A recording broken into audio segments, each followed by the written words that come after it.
कि हमारी इस गहरी चर्चा का विषय यही अल्टीमेट शेप शिफ्टर है, यानी कार्बन।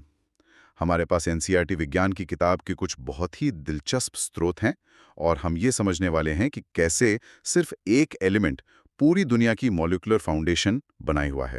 इसकी पूरी कहानी कार्बन की केमिकल प्रॉपर्टीज और उसके बॉन्डिंग के तरीके में छुपी है।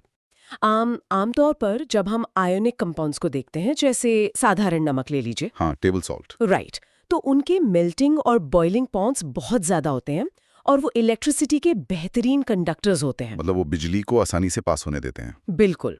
लेकिन कार्बन के कंपाउंड्स बिल्कुल उल्टा बर्ताव करते हैं। इनके मेल्टिंग और बॉइलिंग पॉइंट्स काफी कम होते हैं और ये इलेक्ट्रिसिटी के पुअर कंडक्टर्स होते हैं। अच्छा। और ये कोई इत्तेफाक नहीं है। इसका सीधा संबंध इस बात से है कि कार्बन दूसरे एटम्स के साथ जुड़ता कैसे है।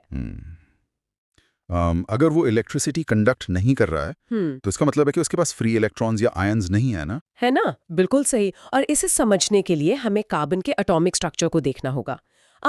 देखो, कार्बन का एटॉमिक नंबर 6 है। ओके। इसका मतलब इसके पहले शेल में 2 इलेक्ट्रॉन्स हैं और इसके सबसे बाहरी यानी आउटर मोस्ट शेल में 4 इलेक्ट्रॉन्स हैं।